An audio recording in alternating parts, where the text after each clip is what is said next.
दोस्तों आज के वीडियो में मैं आप लोगों के साथ में शेयर करने जा रही हूँ कि सर्दियों की वजह से अरेका पाम के पौधे की पीली हो रही पत्तियों को फिर से किस तरीके से आप हरा भरा कर सकते हैं।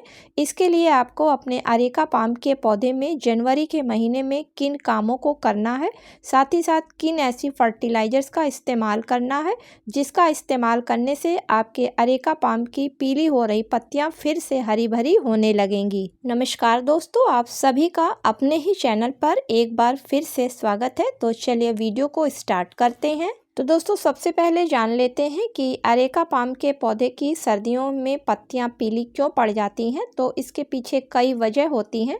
पहली वजह होती है कि टेम्परेचर काफ़ी कम हो जाता है और जब 12 डिग्री के नीचे टेम्परेचर जाने लगता है तो अरेका पाम के पौधे की पत्तियां पीली पड़नी स्टार्ट हो जाती हैं।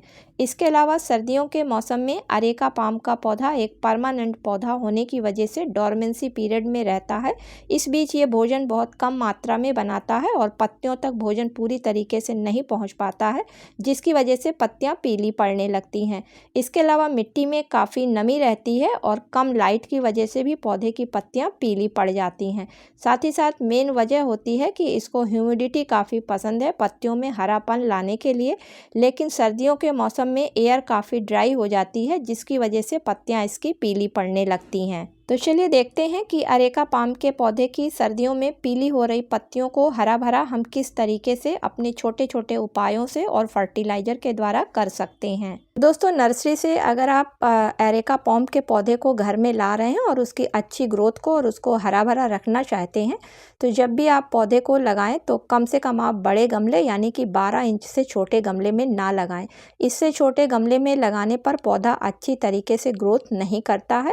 और मिट्टी के गमले में हमेशा अरेका पाम को लगाएं तो मिट्टी के गमले में टेम्परेचर को मेंटेन करने की क्षमता होती है, जिसकी वजह से गर्मियों में भी अरेका पाम के पौधे की पत्तियां हरी भरी रहती हैं। दोस्तों अगर इसके लिए मिट्टी की बात करें तो ये हमेशा हल्की सी एसिडिक मिट्टी में रहना पसंद करता है।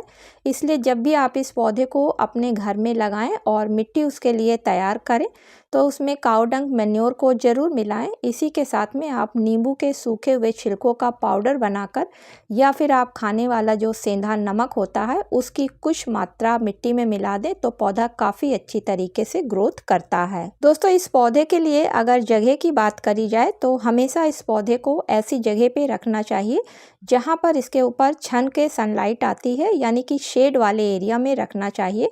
कभी भी तेज धूप वाली जगह पे नहीं रखना चाहिए। इसके अलावा पौधे को ऐसी जगह पे रखना चाहिए जहाँ पर पौधे को चारों तरफ से हवा मिल सके। दोस्तों अगर इसके लिए हम पानी की बात करें तो अरेका पाम के पौधे को ह्यूमिडिटी काफ़ी पसंद है, लेकिन ओवर वाटरिंग पौधे की मिट्टी में नहीं होनी चाहिए। ओवर वाटरिंग हो जाने से पौधे की जो जड़ें होती हैं वो गल जाती हैं। तो 3 से 4 दिन में एक बार आप गमले की मिट्टी में पानी डालें। इसके अलावा पौधे की पत्तियों को रोज़ आप स्प्रे से अच्छी तरीके से साफ़ कर दें जिससे पत्ती हरी भरी बनी रहे और ह्यूमिडिटी उसमें बनी रहे। तो दोस्तों ये तो रही कुछ अरेका पाम के पौधे के लिए देखभाल की जानकारी, जिनको कि ध्यान में रखकर अगर आप अरेका पाम के पौधे को लगाते हैं तो आपका अरेका पाम का पौधा हमेशा हरा भरा रहेगा और ग्रोथ करता रहेगा। चलिए अब देखते हैं कि कौन सी फर्टिलाइज़र देनी है पौधे की ग्रोथ और पौधे की पत्तियों को हरा भरा रखने के लिए। तो दोस्तों पहली फर्टिलाइज़र के रूप में आपको चाय की पत्ती को लेना है। तो चाय की पत्ती जो फ्रेश यहाँ पर हम इस्तेमाल करेंगे, क्योंकि जो यूज़ करी हुई चाय की पत्ती होती है उसमें से चाय बनाने में लगभग 70% पोषक तत्व बाहर निकल चुके होते हैं।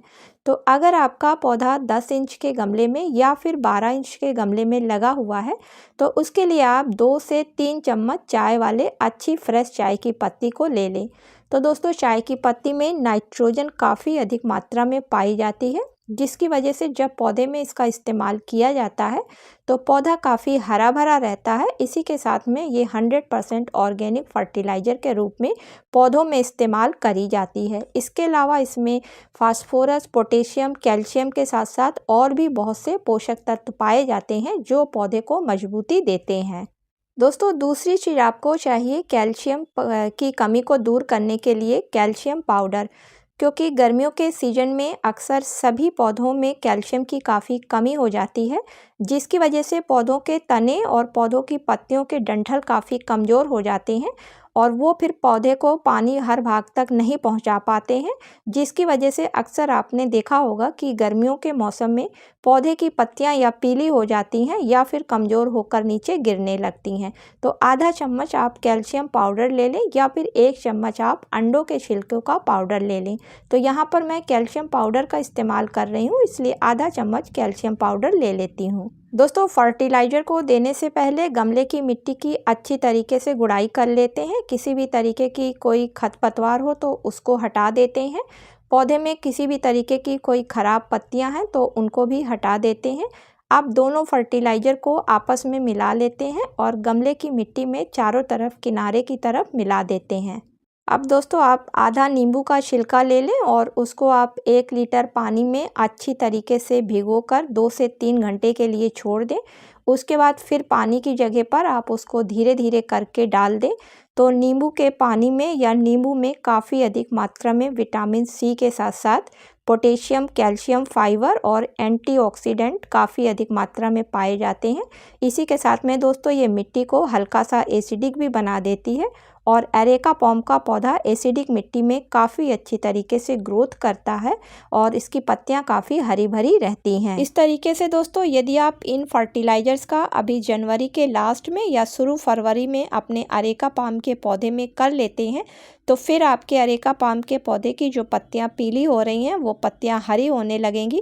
साथ ही साथ आप देखेंगे कि आपका पौधा भी कैल्शियम की वजह से काफ़ी मजबूत हो रहा है और ग्रोथ उसमें अच्छी स्टार्ट हो गई है, क्योंकि गर्मियों के मौसम में एरेका पाम के पौधे में कैल्शियम की काफ़ी कमी हो जाती है, जिसकी वजह से अक्सर पौधे की ग्रोथ रुक जाती है। तो दोस्तों, उम्मीद करती हूँ कि आज का वीडियो आप लोगों को पसंद आया होगा। यदि पसंद आया हो तो इसे लाइक और शेयर करें और चैनल पर पहली बार विजिट कर रहे हैं, वीडियो पसंद आ रहा है तो चैनल को सब्सक्राइब करें। मिलती हूँ किसी अगले वीडियो में किसी नई जानकारी के साथ में। तब तक के लिए दोस्तों, हैप्पी गार्डनिंग।